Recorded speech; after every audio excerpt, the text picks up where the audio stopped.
My discovery of more being and less doing began with an invitation from God to go deeper within, to be silent, still, to breathe, and just be loved. This contemplative way of being has transformed me and has helped me notice God in my everyday life. So I've created a space that invites you and me into deeper awareness and authentic connection with ourselves and God. The Being Devotionals offers spiritual companionship and contemplative conversations that inspire, inform, and transform. Welcome to the Being Devotionals. I'm LaSaundra Gibson. How often do you get the opportunity to share honestly from your soul and feel deeply heard and listened to by another? Probably not often, if ever.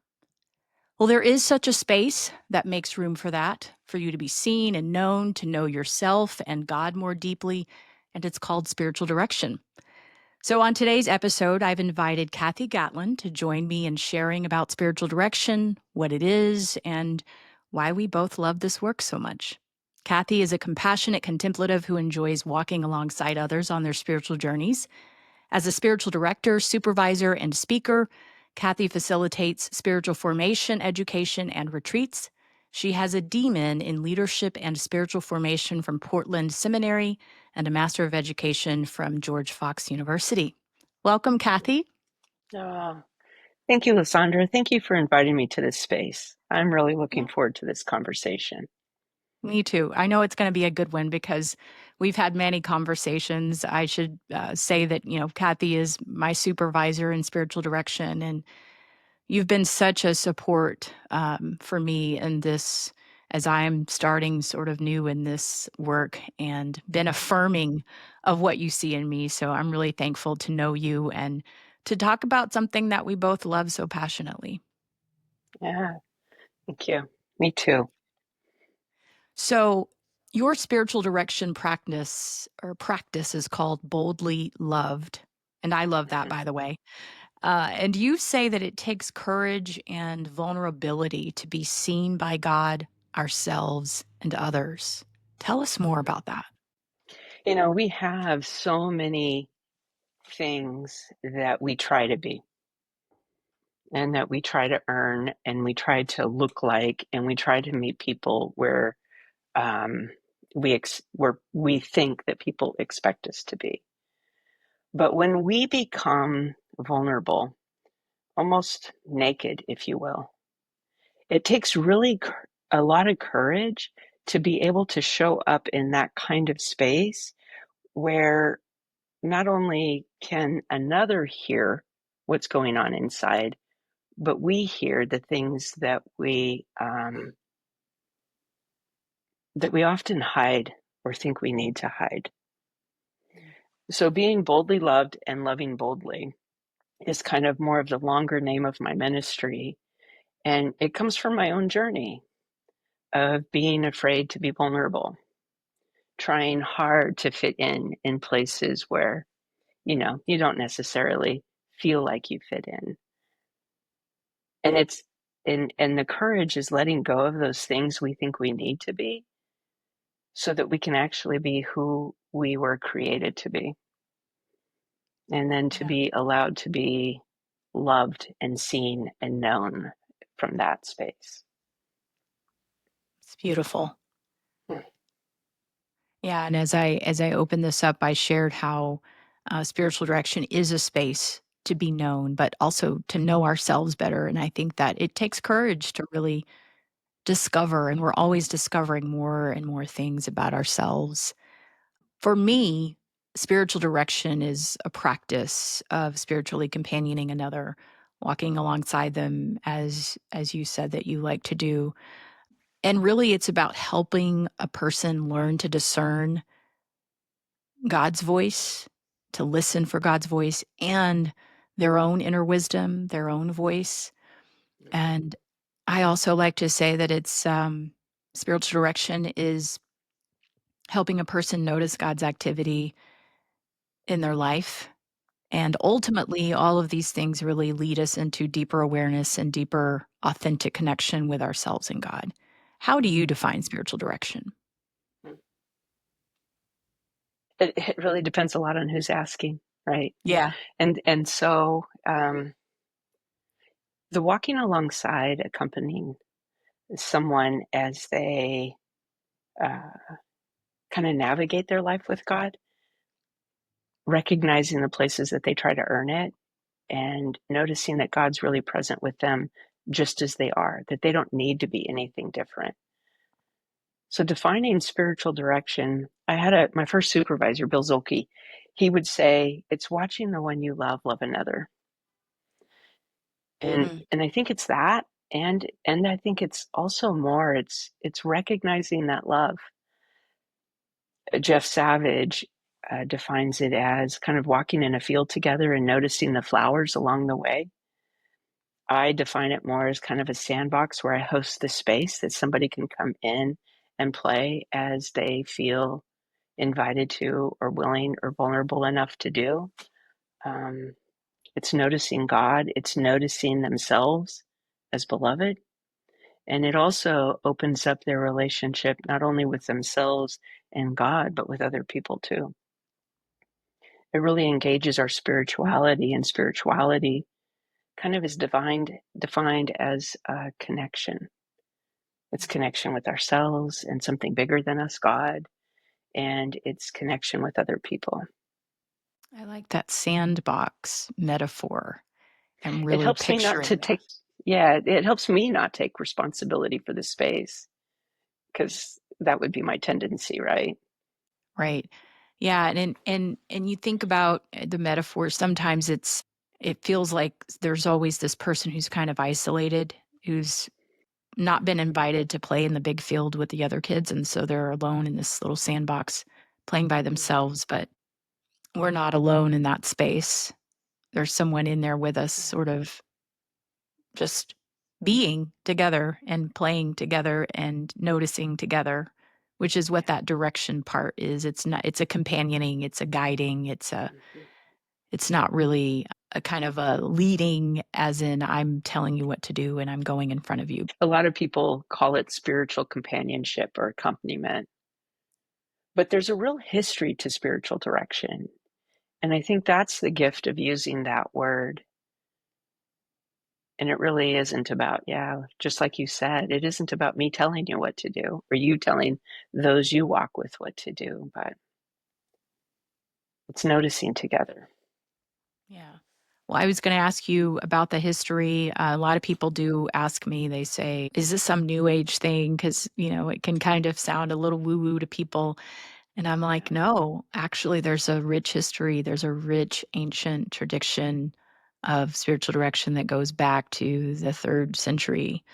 So, can you share about that history and sort of, I guess, maybe why the word direction has come into play? Yeah. I think the first spiritual direction conversation is really Jesus on the road to Emmaus, right? As he's walking alongside those two people. And then Christianity became part of the empire. And people went out into the deserts. They called them desert fathers and mothers, or Ammas and Abbas. And they went out because they weren't able to be a martyr for their faith anymore, because the faith was part of the government, it was part of the empire, it was part of power. And so they escaped to the desert to try to suffer so that they thought that their idea of God was to suffer. And yet, even in that, they experienced God in the desert. And the people in the town, they desired to know more about these people in the desert. And word came back of wisdom that these people shared. And so people who wanted to go deeper in their relationship with God went out and talked to these people in the desert to learn more about how to live a life with God. And then it continued from there in all the monasteries and in the different ways that even that fractured, those movements fractured in church history. People found people who could listen to them in their relationship with God. And at times it was more direction oriented. And currently there is a lot of schools, training places, and spiritual directors who work more in the contemplative, compassionate, evocative model, which is spacious and non-anxious and non-judgmental, a place to kind of land and bare your soul in a way to the depth that you're able to in that sandbox, a place to be seen and known as we discover our inner world. One of the things that you mentioned is, and I mentioned as well, about being able to hear for ourselves. And I think that's the part that I love about spiritual direction is that agency. So much in our culture, I think we are afraid to voice what we want, what we need, and to even dare to discover that. And I remember many years ago, I think it was on Facebook, I saw this meme and it said ask hole. And the definition of an ask hole is a person who asks you for advice and then they go and do the opposite. And that's what happens, right? You know, Mhm. and I think I've been a person all my life that people come to and ask me for advice. I'm not putting up a sign saying I will give away free advice. It's just what has happened throughout my life. And over the years, and especially since I started doing this work of spiritual direction, I have really enjoyed not giving advice to people, but Mhm. sitting with them and helping them listen for their wants, needs, desires, longings, because we really do know what we need. We really do. And that's why the person goes off and does something else other than what you said, because ultimately they already knew before they asked you. So it's about helping someone listen deeply, to know themselves and to have that agency to say, yes, I can know. And I think there is a fear around being afraid to trust our voice. Is God in line with that? Are they in opposition? And I found that they're not really usually in opposition, our desires and God's desires for us. So, can you talk more about the sacred part of our soul and those longings and how that really is a part of what this is about in spiritual direction? Oh, you spoke so much truth in that, right? I mean, I remember I wasn't raised in church, but I definitely became a Christian later in life. And I remember how I was taught, like I'm a worm. And much worse than that, I'm female in the church, which might be even worse than a worm. And like we can't trust our desires, we can't trust our longings. But what if we are created in the image of God? God is defined as the Trinity, this connection, this reciprocal community. And that's the way that we're designed as well. And what if in the middle of us, and we know that this is true in Genesis 1:26 and 27, we're all created in the image of God. And that those desires and longings from our innermost self are God's desires and longings. Mhm.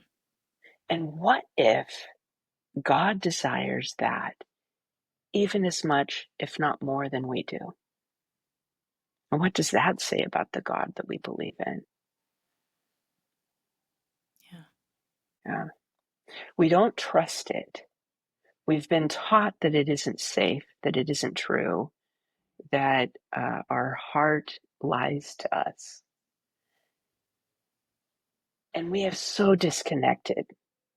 We have become so disconnected of who God has actually called us to be and the wisdom that God has actually placed in our souls, Mhm. just in the very DNA of who we are. You talked about the wisdom that people have. Parker Palmer quotes a nun in his book, Hidden Wholeness, is what if the person that you're hosting has all the wisdom that they need? And you and I, when we accompany them, we get to see them recognize it, Yeah. And that's so fun. isn't it? That's why it's playing in the sandbox. Yeah. Yeah. And the threefold part about spiritual direction as companions, spiritual companions, it is really God, the director, the spirit, the divine, and this other person, and then us.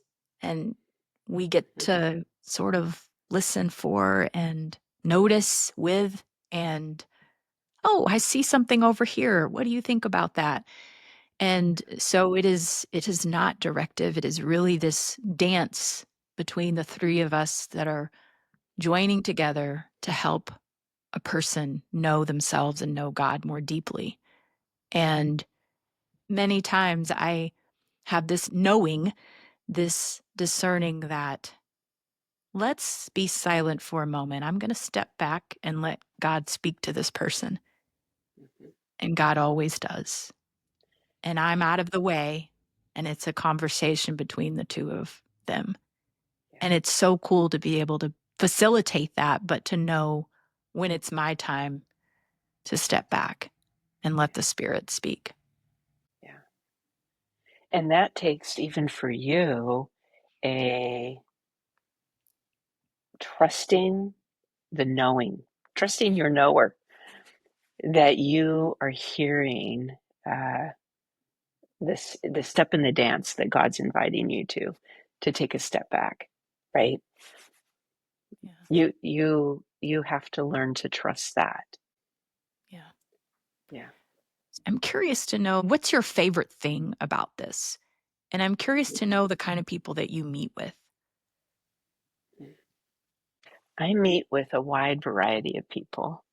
I have I meet with young 20 somethings who are figuring out what they want to do with their life.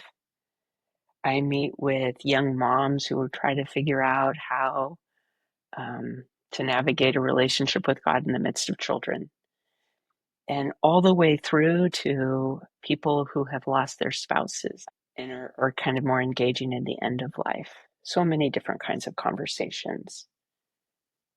But what really draws people to spiritual direction, is wanting to know more about God, is wanting to, they recognize that I know about God, Mhm. but I don't know God. And there's this disconnect, there's this gap. And God is supposed to be loving, and I don't feel love anywhere. Or the God that I was raised with, like like the generation, my daughter's generation, and there's the purity ring, and there's like all these things that are Mhm. part of being a Christian during that time, and what that actually taught them about who God was. And then we look at the national landscape that's going on right now, and you look at what that says about the God, who God is. What do you do with that? And so there is this disconnect between what I know about God and what I'm experiencing, both from church and from Christians and from my own lack of connection with God. And so it takes someone who's hungry and still has a little bit of hope, because sometimes people don't even think that that kind of knowing your beloved is even possible for them. Mhm. And how could it be based on what we have Yeah. learned and experienced about who God is? Right. So, my favorite thing, you asked what my favorite thing is. I so enjoy seeing people land in compassion in a way that actually becomes real and lived for them, and in that recognize their own belovedness. Yeah. I believe that God always invites us to greater freedom and wholeness. And when you see people get a taste of that and kind of sit in that, oh, right? That goes back to watching the one I love another, right? Yeah. Yeah. I think image of God really is that theme that you were talking about. And that's one of the experiences I've had most in working with directees and spiritual direction, walking alongside people, is there is this image of God that is mostly punitive. Mhm. And I know I had that image of God before I discovered spiritual direction. And I was going through a divorce. And like what you said, what I knew in my head and what I'd been taught about God and what God says about divorce Yeah. was not lining up with my experience and what I was experiencing from God, what God was telling me Mhm. about me and how loved I am. And I was struggling with those two things and wrestling with them. And my experience and what I knew in my head based on belief systems that Yeah. someone told me and that I'd read, but also probably didn't have a lot of context for. Yeah. Because you can just take the literal text from the Bible and take it out of context when you don't have the whole picture. So there were about two or three different people who said, "Have you ever heard of spiritual direction?" And about the second or third time, I thought, okay, this is something I need to look into because now these people have said it to me, and some of them are not close to me at all. Just in the bit that they've heard me share, they have felt the need to ask me that question. So Mhm. I didn't ignore it, and I'm so thankful because spiritual direction really, in many ways, saved my life during that time. And that's where I began Yeah. to discover more of my belovedness and began to hear and be affirmed and feel affirmed within myself about what I knew and what I knew God was showing me and what I was experiencing. I felt more affirmed and that I could trust that.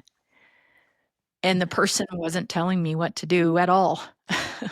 Yeah.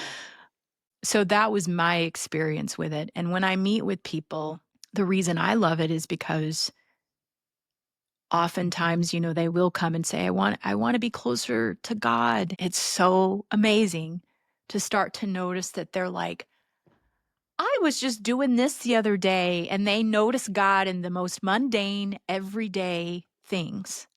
And it's like a light bulb goes off that Yeah. God is everywhere and in everything and cares about every bit of my being and what I'm doing. And God is active in every part of it. And I can be close to God in everything, not just the quote, spiritual things like going to church or reading the Bible. All of it is God.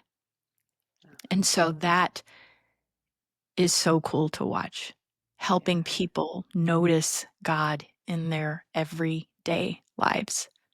Yes. Yeah. Yeah. You really do love it. Your eyes light up. We don't know that it's a possibility to actually experience God, do we? Until someone invites the possibility. And like in your own life, it happened through great suffering. It said that this kind of process of going deeper in a relationship with God is either through great suffering or great love, Mm. most often great suffering. Well, a lot of times people ask, is this therapy? And there is some overlap because we both hold a space for deep listening. What would you say are some of the things that really set this apart from our other helping professionals who are therapists? Yeah, I think therapy is more goal oriented, right? There's a there's an end in line. You go for a particular period of time, you learn tools, and spiritual direction is about recognizing what you talked about is recognizing God in the midst of everyday life. It doesn't have an end in mind. You don't go to spiritual direction for 6 months and then your relationship with God is perfect, right? It's it's a lifelong spiritual practice. I Hmm. plan on going to a spiritual director for the rest of my life Me too. because here's a place that you can just be actually vulnerable in, and you don't need to take care of the other person. That's so different than a friend, right? Yeah. And it's not goal oriented where you have to be someplace, and that's different than therapy or coaching. Not that those aren't great things and necessary at times, but spiritual direction is a place that you can be really vulnerable without having to tend the one who's hosting you. Yeah. And sometimes you don't know what's going on internally until you are invited to listen deeper into it. Hmm. I want to go back to the image of God because I think that's a big one for It people is. when they're seeking spiritual direction, wondering, trying to understand who is God. I had a directee recently who said, I don't even see I see God as colors. And she shared the colors and they were beautiful colors. And she started describing the smell and that it was like vanilla. And I let her know that this space is safe for you to experience God in that way. Because if you aren't connecting with the He God, then why are we forcing that? Let's just sit in what feels authentic to you right now. And it's not like, someone told her that. It's literally when she closes her eyes and feels close to God, that's what comes up. And it was just like a weight was lifted. So, there is a freedom. People have been hurt. We have to acknowledge there's a lot of spiritual hurt, abuse in our churches, and a lot of patriarchal hurt that has contributed to that abuse. And so you have to meet people, where they are, and God is not in a box, you know. So what are your thoughts about that? Yeah. I'm sure you God, have many. God meets everyone right where they are. Yeah. And so God comes to this person in a way that she can recognize God. But to leave the God that we have constructed or has been constructed for us is one of the scariest things. It is so scary because we think we're going down that slippery slope like,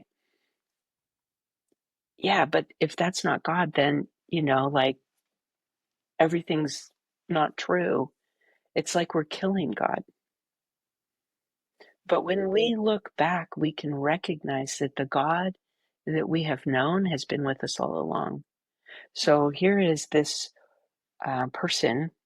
I've walked with a person who I did sand tray, and I asked her to go to my figurine closet and pick out God. And she brought out this ashen faced Edgar Allan Poe. That was God.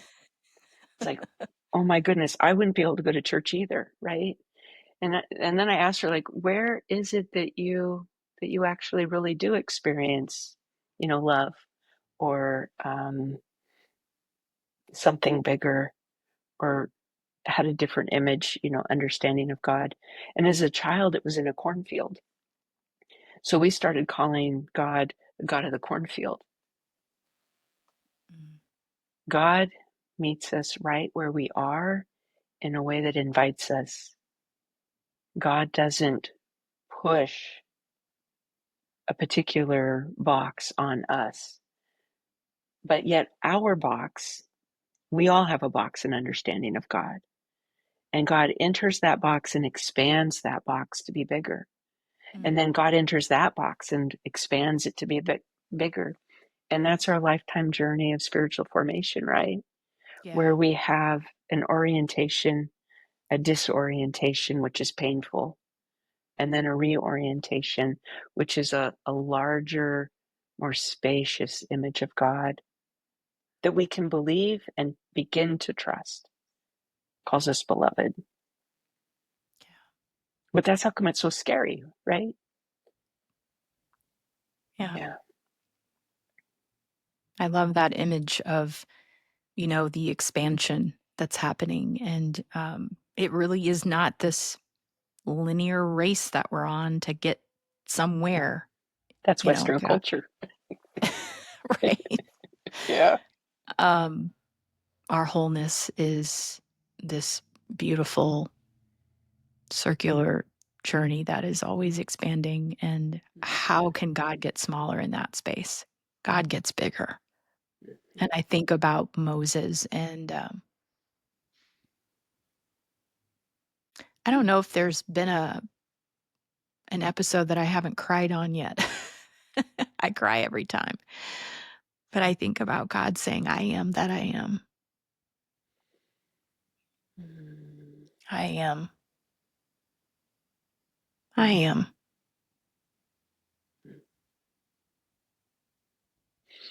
And when you say I am, what is it that you are experiencing or sensing in that I am? God is whatever I need God to be. God could have said in that moment so many things. And I just sense such a freedom in God inviting us to experience that sacred presence in every aspect of our being, in every aspect of our lives. There's just that word spaciousness comes to mind again. Yeah. Um, How does that define God, right? yeah. Yeah. And it invites us into a place where we are always discovering and learning more about God. And that's fun too. Isn't it? There's a humility in Yeah. that we don't know all there is about God, and we don't need to. Yeah. And you think about inclusion and exclusion, like who belongs and who doesn't belong, that kind of God, everybody belongs. Yeah. Yeah. Wow. Well, I think we could talk about this for many more hours. I think so. Yeah. um, but I've enjoyed our sharing together, and I hope that this has given people a better understanding of what spiritual direction is. There were so many nuggets of wisdom that you shared, and I think brought some experiences that people can relate to and think, oh, that's me. I can relate to that. Because I think everyone needs spiritual direction. Everyone needs a safe space to land and someone to hold that space with them. And that's what we're hoping to cultivate. Not perfect people in doing this, but always learning and growing and cultivating a space that can welcome people to just be. So you can learn more about Kathi's work on boldlyloved.org. And there are a number of things that you can explore and learn about on her site. And also, there's a space where you can schedule some appointments for spiritual direction if you're like, I want to do that. So please do check out her site. And LaSaundra.com is where you can find out more about my spiritual direction practice. Thank you for having me, LaSaundra. It has been a delight to be in conversation with you today. And, if you're in the audience and you're thinking about spiritual direction, LaSaundra would be a good fit. I highly recommend that you reach out and connect with her and find out more. Thank you. Thanks for joining me for the Being Devotionals. And be sure to click follow so that you don't miss an episode, including upcoming bonus episodes. If you're watching on YouTube, click subscribe. If you're still curious about how spiritual direction works, be sure to tune in next week. You'll get to listen in on an actual session with one of my directees.